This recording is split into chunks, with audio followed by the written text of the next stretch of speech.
Bem-vindos a mais uma videoaula de Ciências Biológicas e hoje nós vamos estudar o sistema reprodutor masculino. Vamos começar então nossa aula analisando a função das principais estruturas que compõem o sistema reprodutor masculino. Então a primeira delas, pessoal, é chamada de testículo. O testículo que fica dentro da bolsa escrotal é onde são formadas as células sexuais masculinas ou os espermatozoides. Quando estes espermatozoides estão prontos, eles são armazenados numa estrutura chamada de epidídimo.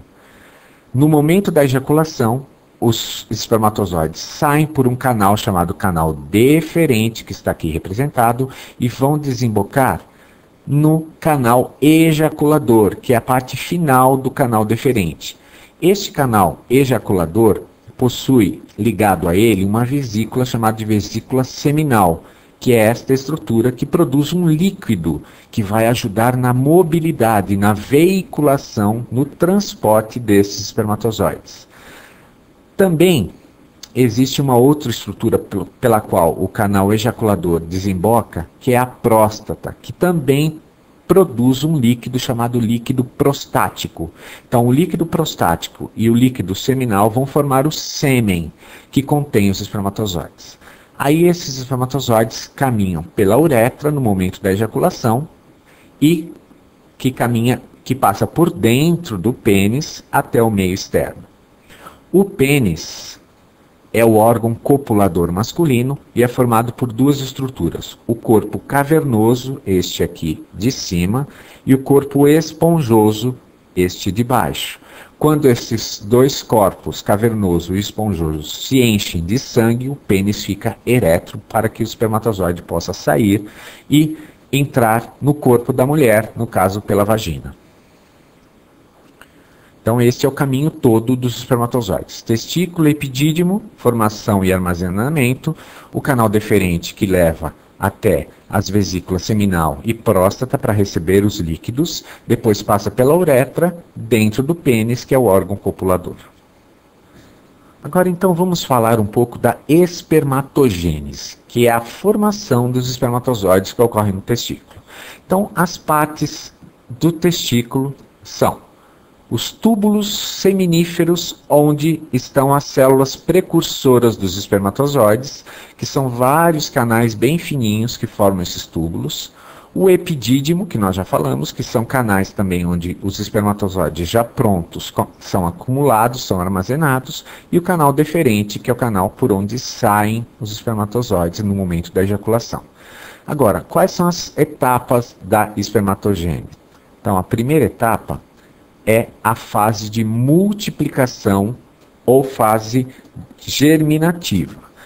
Lá dentro dos túbulos seminíferos estão estas células maiores chamadas de espermatogônias, que são diploides, ou seja, possuem a quantidade total de cromossomos da espécie. Então são 2N. Nesta fase, as espermatogônias se multiplicam por mitose.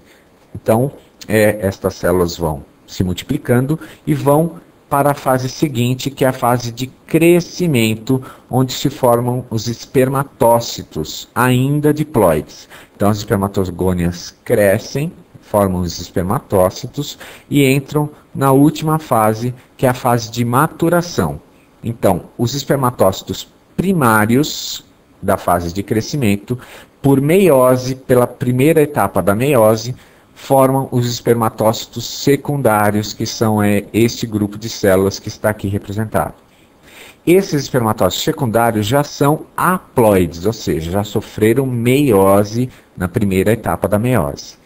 Depois, esses espermatócitos secundários continuam a meiose, então agora na fase de meiose 2, e formam as espermátides, também N, que são estas células finais aqui. Estas espermátides aí só vão sofrer uma maturação, uma diferenciação, não vão mais se dividir e vão se transformar em espermatozoides haploides, que são essas estruturas já com a cauda, já com a mobilidade toda, ou seja, são células já maduras, prontas para fecundação, que são acumuladas lá no epidídimo. Então, 3 etapas: multiplicação, crescimento e maturação. Fase de espermatogônias, espermatócitos, espermátides e espermatozoides. Agora vamos falar então do gameta masculino, mais propriamente dito, que é o espermatozoide. Quais são as partes dele? Então o espermatozoide tem uma cabeça, onde está o núcleo com o material genético, e o acrossomo, que é essa estrutura bem acima do núcleo, que contém uma enzima chamada hialuronidase, que vai ajudar na entrada desta célula lá quando ele estiver em contato com o óvulo. Vai facilitar essa perfuração da parede do óvulo para que seja introduzido o núcleo do espermatozoide. Depois, o espermatozoide possui um corpo, a parte intermediária. Neste corpo estão os centríolos, que vão formar. Esses centríolos vão ajudar na formação da cauda, do flagelo do espermatozoide, e mitocôndrias, muitas mitocôndrias para fornecer energia para o batimento desta cauda ou deste flagelo. E, por último, a cauda, né, que é o eixo do flagelo originado lá pelos centríolos, que vai dar mobilidade ao espermatozoide para ele nadar até encontrar o óvulo.